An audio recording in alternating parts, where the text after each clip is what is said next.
Rruga e pa asfaltuar dhe mungesa e ujit të pishëm ka ngritur në protest kundër bashkisë banorët e fshatit Gjormë në Kurbin. Ata shprehen se degradimi i rrugës me gjatësi 2 kilometra që lidhi Gjormin me autostradën Milot-Thuman ua ka vështirësuar lëvizjen, ndërsa ujin detyrohen ta blejnë ose ta mbushin në burime natyrore. Kena njërës smonë, kena plesh, kena nëzonës për shkollë, kena ngellëti që ti morëm kraha. Ashtë e vetë me një se nuk ka lidhë me gjatin lokale dhe autostradet. As i rrugë zhavër, kur ka ra për mytja ka prunë bashkë një të rrugë zhavër, vonë të retubër e s'ka pëtë ma. Ka qenë fjale vjetër për para, brez mas brezi, pa ujë, pa rrugë ja i dekë. Na, asë ujë, asë rrugë. Na kësët e në mledhë si të vi këtare bashkisë tu, ose të të izojmë rrugën se në më himë zyrë. Pa ujë, se dumë, pe blem, rrugën pak në djetë.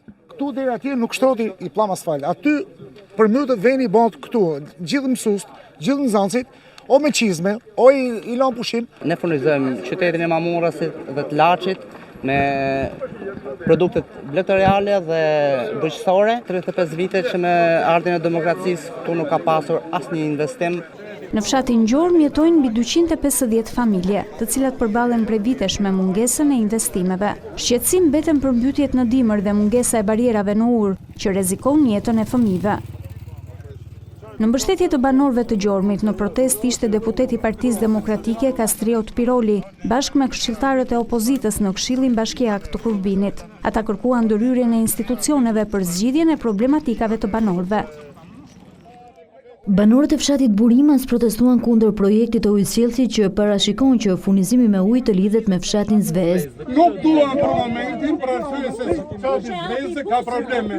Ata bllokuan rrugën hyrëse të fshatit duke penguar kalimin e mjeteve të ujësjellësit. Sipas tyre kanë vuajtur 20 vite për ujë dhe tashmë që po furnizohen normalisht, nuk do të lejojnë që asnjë ndërhyrje të ulë sasinë e ujit në çezma.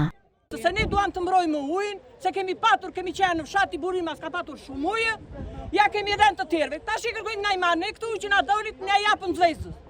Kur kam që Zvezda le ta nxjerrë në fshatin e tij, në tokën e tyre, siç e nxorëm neve, le ta nxjerrën ata. Me ujë ne kemi vojtur ka 20 vjet. Kemi mbushur me bidon, kemi vajtur në Cangoj, në Maçorisht, me traktor të fshati. Tash që kemi ujë 24 duam na i marrin ujin, uji është jetë, si. Ndërmarrja e ujësjelljes kanalizimeve tha se projekti parashikon furnizimin me ujë të disa fshatrave në Maliq dhe nuk do të cënojnë Burimasin.